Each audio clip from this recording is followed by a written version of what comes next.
Hello everybody, how are you all? I hope each one of is fine and doing great in your studies. So इस वीडियो में हम बात करेंगे IPS clerk mains exam के बारे में, ठीक है, जिसका एग्ज़ाम हमारा मॉर्निंग में था एंड इसकी एक ही शिफ्ट होती है। तो आप लोगों का भी एग्ज़ाम इस टाइम में रहा होगा, ठीक है।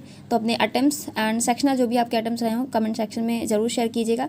एंड आपको पेपर का लेबल कैसे लगा वो भी ज़रूर बताइएगा, ठीक है। जिन लोगों ने लास्ट ईयर दिया होगा तो वो ईजिली मतलब पता कर पाएंगे, ठीक है, कि क्या लेवल इस बार क्या रहा एंड लास्ट ईयर आपका क्या था, ठीक है। जिनका फर्स्ट था तो उन्हें तो नहीं इतना आइडिया हो पाया होगा, ठीक है, लेकिन जिन्होंने दे रखा होगा लास्ट ईयर तो उन्हें अच्छे से आइडिया हुआ होगा कि इस बार का एंड जो पिछली बार आपने एग्ज़ाम दिया था उसका क्या, उसमें क्या चेंजेस थे, ठीक है।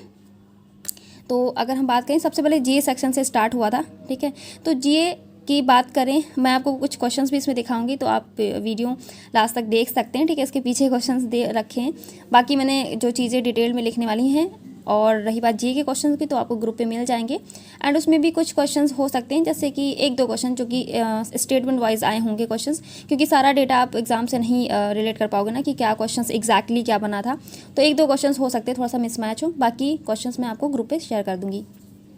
तो जीए के क्वेश्चंस डीप में थे, कुछ क्वेश्चंस काफ़ी डीप में थे, जैसे कि एक जो जापान के हमारे पीएम थे शिंजो अबे, तो उनका पूछा था जो फर्स्ट टाइम उनका मतलब टेन्योर क्या था स्टार्ट में, तो फर्स्ट टाइम वो कब बने थे ये पूछ लिया था। एंड एक स्पोर्ट्स से क्वेश्चन था नोवाक जोकोविक का कि इनका कौन सा नंबर का विंबलडन है या फिर ऐसे करके क्वेश्चंस थे, डीप में काफ़ी पूछ रखे थे। और स्टेटमेंट वाले क्वेश्चंस भी थे 3-4, ठीक है, जैसे कि एक क्वेश्चन था, हाँ, सर्टिफिकेट ऑफ डिपॉजिट कौन कौन इशू करता है, ऐसे करके क्वेश्चन था।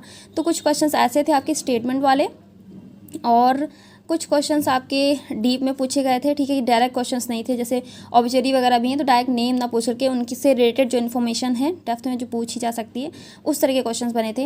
एंड बात करें किस मंथ से आया था जीए, तो जैसा लास्ट ईयर था कि एक ही मंथ से सारे क्वेश्चन थे, ऐसा कुछ भी नहीं था, सब मिक्स था जीए का, ठीक है। मार्च से भी क्वेश्चन थे, अप्रैल से भी थे और जुलाई अगस्त से भी थे। हाँ, सितंबर से बहुत क्वेश्चन नहीं थे, हालाँकि सिर्फ एक ही क्वेश्चन था, आई थिंक ज़्यादा था ही नहीं, एक क्वेश्चन था वही डेमोक्रेसी डे का था, ठीक है, 15 सितंबर।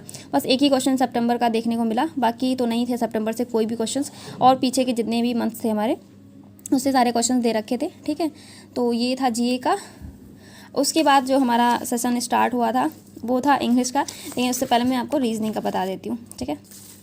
तो रीजनिंग में मैंने कुछ ही क्वेश्चंस नोट किए, कुछ ही क्या, एक ये पज़ल, ठीक है, क्योंकि ज़्यादा टाइम नहीं था नोट करने का, क्योंकि आप देख सकते हैं जो रफ शीट थी ये लास्ट में जब रफ शीट की डिमांड करते हैं, मतलब पहले जो मिल चुकी थी उसके बाद, लेकिन उसकी नीड मुझे नहीं पड़ी, तो ये बस देख सकते हैं आप सिंगल ये रफ शीट थी। तो मैं इस पर जो मुझे क्वेश्चंस लगे कि हाँ ले जाने चाहिए, क्योंकि क्वेश्चंस किस पैटर्न के आते हैं, काफ़ी लोग पूछने लगते हैं कि क्या लेवल था, रीजनिंग का हो गया या फिर क्वांट का होगा, तो उस तरह के क्वेश्चंस मैंने नोट कर लिए हैं ताकि आपको पता लग सके कि डीआई का लेवल क्या था, पज़ल का क्या था, ठीक है। तो ये हमारी पज़ल थी एंड उसमें भी रीजनिंग सेक्शन में आपके सेक्शन डिवाइड थे, 2 मार्क्स वाले अलग थे, ऐसे करके डिवाइड करके दे रखा था ए और बी, ठीक है। तो यहाँ पे 2 मार्क्स के क्वेश्चन थे, यहाँ पे आपके 1 मार्क्स के क्वेश्चन थे, यानी कि यहाँ पे 20 मार्क्स का वेटेज था, यहाँ पे 40 मार्क्स के थे, ठीक है। तो इसमें भी आपका एक पज़ल दे रखी थी, एक मशीन इनपुट था और एक और पज़ल थी जिसमें आई थिंक 2 या 3 क्वेश्चन थे, ठीक है। तो पज़ल जो पहली वाली पज़ल थी वो हालांकि मैंने इसमें नहीं बनाई है, लेकिन मैं आपको बता देती हूँ। पज़ल थी आपकी उस पर बेस्ड थी,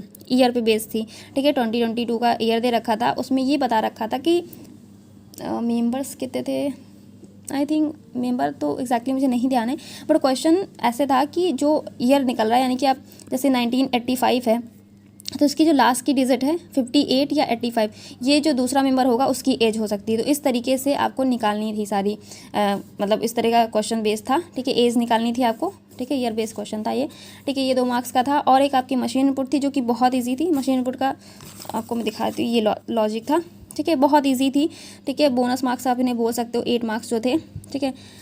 पहले नंबर्स दे रखे थे, उन्हीं को इंक्रीजिंग ऑर्डर में अरेंज करना था, देन उसके बाद में उनकी डिजिट्स को इंक्रीजिंग ऑर्डर में करना था, ठीक है। फिर उन डिजिट्स के जो है एडिशन करना था डिजिट्स का, ठीक है। जैसे मान लीजिए 1 2 3 4 है तो इनको और इनको ऐसे डिजिट करना था, 2 1 3 4 3 7 ऐसे करके डिजिट का करना था। देन उनका मल्टीप्लिकेशन होता फर्स्ट एंड लास्ट का, ठीक है, ये फोर्थ स्टेप था आपका। देन उनका जो मल्टीप्लिकेशन आपने किया था उनको इंक्रीजिंग ऑर्डर में लिखना था।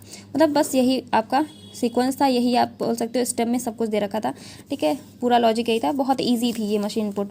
बाकी पजल मैंने कोशिश की थी एज वाली बनाने की, थोड़ा सा टाइम मेरा इसमें गया, लेकिन फिर नहीं बना क्योंकि पॉसिबिलिटीज़ इसमें ज़्यादा जा रही थी।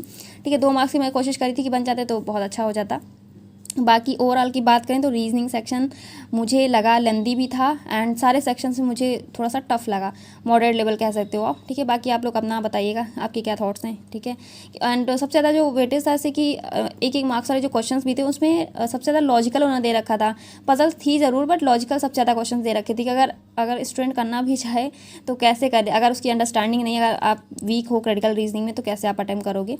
ठीक है, बाकी ये 2 मार्क्स के क्वेश्चन थे और इनइक्वालिटी कोडेड फॉर्म में दे रखे थे और सिलॉग का आपका एक ही क्वेश्चन था, वो भी काफ़ी मतलब ऐसा नहीं था कि बहुत सिंपल फॉर्म में दे रखा था। ठीक है, 3-4 स्टेटमेंट्स आपको दे रखा था एंड उसके जो कंक्लूजन थे वो भी 4-5 स्टेटमेंट में थे, उसमें से आपको बताना था 4 स्टेटमेंट थे आई थिंक। ठीक है, और ब्लड रिलेशन भी आपका कोडेड फॉर्म में दे रखा था और एक क्वेश्चन आपका था 1 लाइनर आप बोल सकते हो, जिसमें एक वर्ड दे रखा था ऑथराइजेशन था, उसको भी कैसे दे रखा था कि कॉन्सोनेंट को आई थिंक रिप्लेस करना था प्रीवियस या प्रीवियस में करना था। वॉवल्स जो थे उनको उनका थर्ड वर्ड था उनको करना था। देन उन वॉवल को जो आपके रिप्लेस नहीं हुए हैं, ठीक है, क्योंकि के बाद जो वॉवल्स आ रहे थे उनको करना था थर्ड सक्सीडिंग, जिसमें जो नहीं किए गए थे बिल्कुल एग्जैक्ट वैसे ही थे, उनको क्या करना था, अरेंज करना था इंक्रीजिंग ऑर्डर या डिक्रीजिंग ऐसे करके करना। हालांकि मैंने क्वेश्चन नहीं किया था, थोड़ा सा मुझे लगा थोड़ा लेंदी था एंड स्टार्टिंग में तो छोड़ दिया था क्योंकि 1 मार्क्स का था एंड काफ़ी मुझे लगा लेंदी है, तो इसलिए मैंने सोचा थोड़ा आगे बढ़ के देखते कुछ और क्वेश्चन कर लिए जाएँ। ठीक है, लेकिन ये क्वेश्चन था 1 मार्क्स का।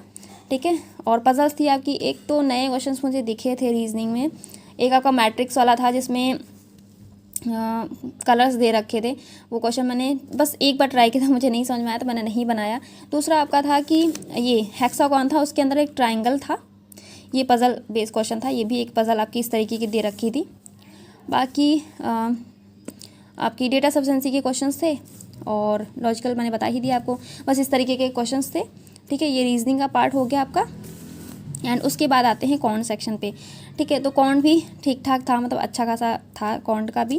ठीक है, कॉन्ट में आई थिंक 3 क्वेश्चंस थे आपके सिंपली अप्रॉक्सीमेशन के, 5 क्वेश्चंस थे आपके क्वाड्रेटिक के क्वेश्चंस के और आपकी सीरीज़ के क्वेश्चन थे। एक तो सीरीज़ आपकी दे रखी थी जिसमें थोड़ा सा मतलब अलग पैटर्न की थी, ऐसे यहाँ पे नंबर्स दे रखे थे, देन उसके बाद यहाँ पे एक्स और पी दे रखा था, यहाँ पे आपको दे रखा था जेड प्लस करके ऐसे कुछ दे रखा था, पी या एक्स करके या कुछ समथिंग 10 था ऐसे ही। ठीक है, तो यहाँ पे तीनों की वैल्यू निकालनी थी, ये मैंने किया नहीं, इस तरह की एक सीरीज़ थी। बाकी सीरीज़ के क्वेश्चंस भी थे आई थिंक 1 2 3 जो भी रहे हों, मैंने अटेम्प्ट नहीं किया इसलिए मैं आपको बता रही हूँ।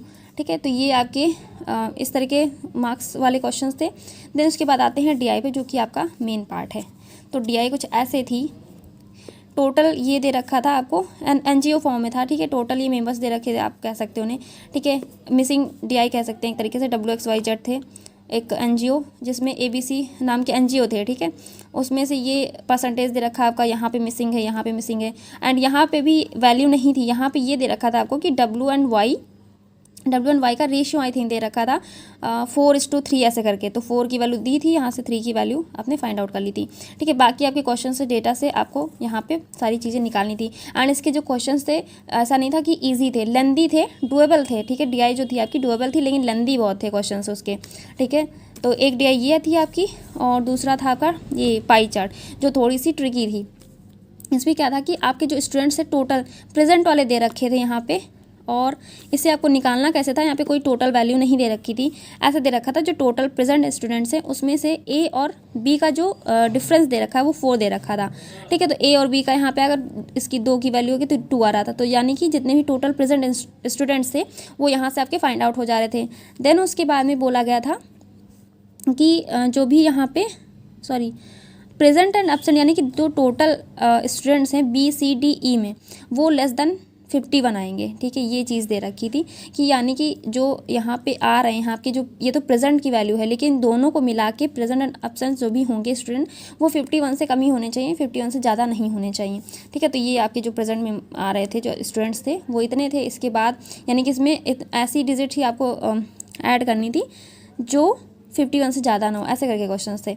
तो बाकी आपको डेटा दे रखा था क्वेश्चन में ठीक है, कि ई और बी को मिला के जो टोटल स्टूडेंट्स हैं, ये तो सिर्फ प्रेजेंट वाले हैं, लेकिन टोटल का मतलब ये हुआ कि एब्सेंट जितने हैं तो वही दोनों को मिला के आपके टोटल स्टूडेंट्स आएंगे। तो ऐसे ही बी ई का टोटल स्टूडेंट्स का डिफरेंस दे रखा था, एंड बी में जितने एब्सेंट मेंबर हैं, प्राइम हैं, ऑड हैं, ऐसे करके क्वेश्चंस फ्रेम किए गए थे, उसी पे बेस्ड आपको आंसर करने थे। तो थोड़ा सा हाँ मॉडरेट लेवल की DI थी आप कह सकते हैं, जिसने अच्छे से किया होगा तो कर ले गया होगा। मैंने हालाँकि दोनों DI बनाई ही है, ठीक है। और एक थी आपकी केस रेट, जो कि मैंने बिल्कुल देखी भी नहीं है क्या डेटा था, तो मुझे मैं बता नहीं पाऊँगी, लेकिन हाँ एक केस रेट थी, कुछ सोल्ड एंड अनसोल्ड करके ऐसे था, ठीक है। बट मुझे एग्जैक्ट नहीं पता क्योंकि मैंने क्वेश्चंस देखा ही नहीं वो, ठीक है।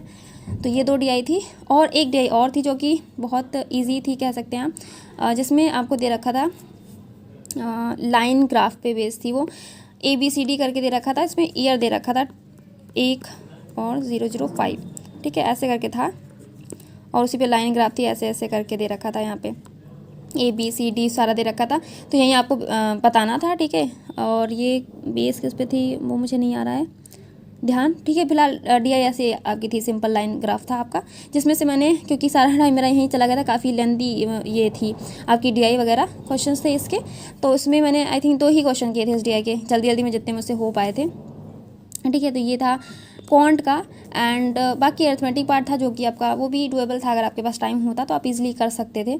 जिसमें से मैंने जो क्वेश्चन किया है, एक प्रोबेबिलिटी का क्वेश्चन किया है, ठीक है, तो उसमें जो मेरा आंसर आ रहा था 4/13, और एक आई थिंक मैंने किया है SI और CI का जो डिफरेंस दे रखा था, या एडिशन करके ऐसे देखा था कि 2 स्कीम है A और B, जिसमें 2 ईयर के लिए इसका जो इंटरेस्ट दे रखा था 20% दे रखा था। तो एक पे A स्कीम पे SI पे हो रहा था, एंड दूसरा आई थिंक कंपाउंड इंटरेस्ट पे था, ठीक है। तो वही 40% SI हो गया आपका 44%। तो इसका जो डिफरेंस दे रखा था आई थिंक वही था, हाँ 2 to 4 करके दे रखा था, डिफरेंस ही था वो, ठीक है। तो ये था, तो इसकी जो वैल्यू आ रही थी, X की वैल्यू पूछी थी, क्योंकि टोटल अमाउंट आपको दिया नहीं था, ठीक है। तो ये हाँ इसका जो आंसर आ रहा था 5600 या 1000 करके ऐसे आ रहा था, ठीक है। तो यही 2 क्वेश्चन आई थिंक मैंने किए थे अर्थमेटिक में, ओके। सो बाकी तो मुझे ध्यान नहीं है, बाकी जो आपके क्वेश्चन से जम्बर्ड फॉर्म वाले आप बोल सकते हो। क्वाड्रेटिक हो गया आपका, अप्रॉक्स के 3 क्वेश्चन थे, सीरीज़ मैंने नहीं की, बाकी 2 DI की है मैंने, और ये 2 अर्थमेटिक के क्वेश्चन हो गया, तो टोटल ये हो गया आपका, ठीक है। तो क्वांट का ऐसा लेवल था जो कि डुएबल था, थोड़ा सा आप लेंदी बोल सकते हो, क्वेश्चन वगैरह लेंदी थे, फ्रेम किए गए थे, ठीक है, बस बाकी ईजी था। और सॉरी क्या रह गया, हाँ इंग्लिश सेक्शन रह गया हमारा। तो इंग्लिश में एक ये पैराजंबल था, आप इसे चाहें तो मैच कर लीजिएगा, ठीक है। एंड ये मेरा, मैं बिल्कुल श्योर हूँ कि ये करेक्ट होगा, बिकॉज इसमें जो है लास्ट स्टेटमेंट आपको फिक्स दे रखा था, जी यहाँ पे फिक्स था, और डी कोई भी सेंटेंस होता है ना जो फर्स्ट आपका होता है, उसमें थोड़ा सा आपको हिंट दे रखी होती। सारे सेंटेंसेस जो थे फर्स्ट सेकंड ऐसे करके स्टार्ट हो रहे थे, क्योंकि कुछ वेज दे रखे थे, उसमें आपको बताना था कि फर्स्ट वे क्या है, सेकंड वे क्या था, तो उससे फ्रेम किया गया था। तो ऐसा कोई सेंटेंस आपको नहीं दिख रहा था जिससे आप कोई और सेंटेंस दे सकते थे, सिर्फ फर्स्ट बना सकते थे। तो फर्स्ट तो कन्फर्म था आपका, ये भी गिवन ही था। देन उसके बाद में जो आपके पेयर बनाते हैं वो ये था, जैसे फर्स्ट आपका ये हो गया, फर्स्टली हो गया, देन उसके बाद में क्या बोलते हैं लीस्ट एंड लास्ट, तो ये हो गया जी। तो फर्स्ट सेकंड, तो ये जो पेयर बन रहा था BF का पेयर बन रहा था, पूरा ट्रिपलेट बन रहा था एक तरीके से, तो ये साथ में ही आने थे। तो इस तरीके से जो क्वेश्चन था वो मतलब पेयर बना के आप इजीली फॉर्म कर सकते थे, जो पैराजंबल था आपका। तो यही करेक्ट आंसर आ रहा था, ठीक है। बाकी आप मैच कर लेना, देख लेना, काफ़ी लोग के आंसर मिसमैच होते हैं तो फिर बोलने लगते हैं कि आपका गलत है या सही, ऐसे करके, ठीक है। तो आपने अगर अच्छे से पढ़ा होगा सेंटेंसेस को तो आपका भी आंसर यही निकला होगा, होप सो, ठीक है। तो ये था हमारा पैराजंबल का क्वेश्चन। और आई थिंक RC मैंने नहीं किया है, लेकिन 3 RC थे। एक RC था आपका पैराग्राफ 1, पैराग्राफ 2 करके, उस पर बेस था, एंड RC आपका बेस था आई थिंक माउंटेन्स पे, ठीक है, क्योंकि इसी के क्वेश्चंस मैंने किए हैं 1-2। और एंड इसमें भी फिलिंग द ब्लैंक्स था करके, कुछ PQR ऐसे करके था। तो उसमें जिसमें भी देख लीजिएगा आप, एक क्या बोलते हैं सॉरी, एक आपका जो RC था उसमें आपको फिल करना था PQR करके, छोटा सा आप या तो क्लोज टेस्ट बोल सकते हो, इसी सिर्फ 3 वर्ड यहाँ पे फिल करने थे। और किसी उसकी बात हो रही थी, क्लोज टेस्ट ही आप बोलो इसे, क्या बोलते हैं, हैवी रेनफॉल कहीं पे हुआ था कुछ करके ऐसे। तो वहाँ पे जो ऑप्शंस काफ़ी मतलब आसपास दे रखे थे, कॉज भी दे रखा था, रीज़न दे रखा था, लेकिन उसमें आंसर जो लास्ट वर्ड था ना आपका, ये R वाला, तो अवेलेबल करके ऐसे करके था ना, तो वो उस पर वहाँ पे कोई और वर्ड फिट नहीं बैठ रहा था। तो इसमें एक ऑप्शन था आपका ट्रिगर करके, ट्रिगर समथिंग लाइक दैट। तो ये मैंने यही ऑप्शन किया है, ठीक है। जो मुझे आंसर याद आ रहा वही मैं आपको बता रही हूँ। एक ये हो गया। एक आपका आरसी में क्वेश्चन था कि सीक्वेंस बताना था, कुछ वर्ड दे रखे थे। वर्ड आपका था आई थिंक विदाउट था, वॉट था और एक्चुअली था, ठीक है। तो इनको अरेंज करा था, तो ये यहाँ पे फिक्स था, ठीक है। एक्चुअली यहाँ पे था या वॉट यहाँ पे था, वॉट एक्चुअली इट इज़, ऐसे करके कुछ था। तो उसको वो ईजी था, आप लोगों ने भी कर लिया होगा, ऐसे करके क्वेश्चन था ये आरसी के क्वेश्चन नहीं बता रही हूँ मैं।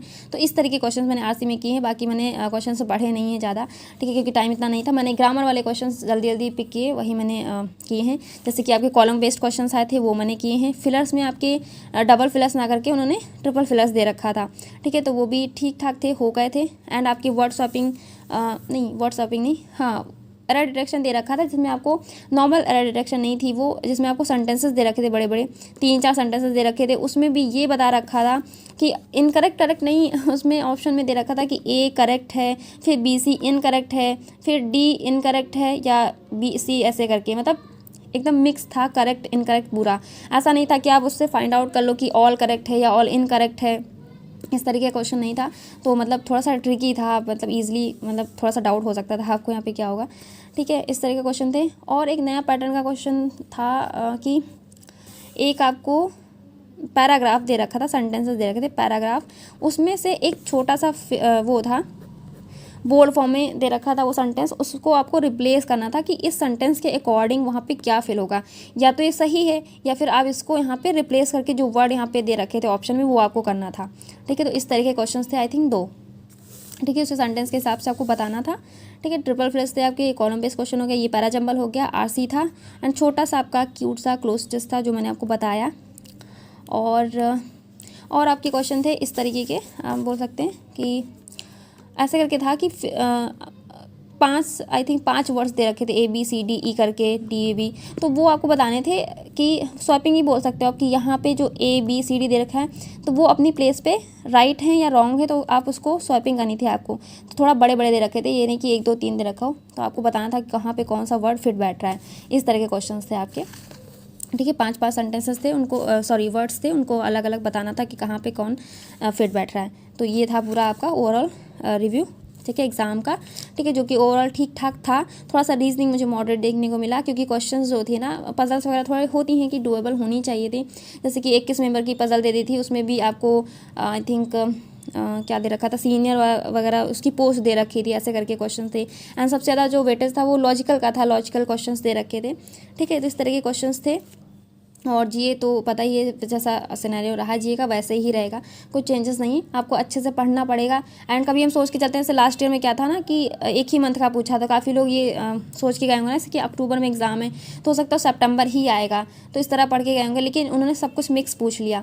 तो ये सब चीज़ें हैं, हमें जीए को अपना प्रॉपरली प्रिपेयर ही करना पड़ेगा, ठीक है। आप मान के चलो 6 मंथ आपको बहुत अच्छे से डिटेल में करना ही करना पड़ेगा, क्योंकि हम सोच के जाते हैं कभी 1 मंथ आएगा, लेकिन आता पीछे का है बहुत, कभी कुछ भी पूछ लेते हैं वो, ठीक है। उनका कुछ भी नहीं कह सकते IPS को कि क्या पूछेंगे, काफ़ी डीप में क्वेश्चंस पूछ लेते हैं, ठीक है। तो हर चीज़ आपको बहुत अच्छे से कवर करनी पड़ेगी GM में, ठीक है, अगर आपको अच्छे मार्क्स चाहिए। बाकी अगर आपको सिर्फ सेक्शनल निकालना तो आप कैसे भी कर सकते हो, इतने क्वेश्चन आपको मिल जाएंगे वहाँ पर, ठीक है। तो ये रहा ओवरऑल एग्ज़ाम का रिव्यू। अब मैं आपको अपने अटेम्प्ट्स बता देती हूँ, ठीक है। तो सबसे जो मुझे मतलब डिसअपॉइंट थोड़ा सा हूँ मैं, ज़्यादा नहीं, ठीक है। जो रीजनिंग सेक्शन में मेरा सबसे कम अटेम्प्ट रहा है 17, ठीक है। कॉन्ट सेक्शन मैंने किए हैं 26 और इंग्लिश में मैंने किए 29, जी में मैंने किए 31। जिसमें से जी में सबके साथ होता है, मेरे साथ भी है कि सारे क्वेश्चंस तो नहीं राइट होंगे, बट बहुत अच्छे से मैंने एक्यूरेसी मेंटेन करते हुए किया है। बट स्टिल लास्ट ईयर के कंपैरिजन में मैंने बहुत अच्छा किया है, ठीक है। लास्ट ईयर मेरे बहुत ज़्यादा क्वेश्चंस गलत हो गए थे, ठीक है, तो उस हिसाब से मैंने अच्छा किया है। बाकी कॉन्ट भी मैंने बहुत अच्छे से किया है। इंग्लिश में भी मैंने कोई बहुत ज़्यादा ऐसा नहीं कि होता नहीं कि आपको कंफर्म नहीं, जैसे कि मैंने आपको बताया एरर डिटेक्शन वो जो था 3-4 लाइन का, उसमें मुझे नहीं कंफर्म हो रहा था, मैंने कोई तुक्के से आंसर नहीं लगाया कि चलो लगा देते हैं, अटेम्प्ट कर देते हैं अपना, नहीं समझ में आया था मुझे, मैंने नहीं किया, क्योंकि एरर फाइंड आउट नहीं हो रही थी। एंड ऑल करेक्ट में भी आपको एक डाउट लगता है ना कि अरे पता नहीं सही होगा या गलत होगा, तो मैंने वो क्वेश्चन नहीं किया।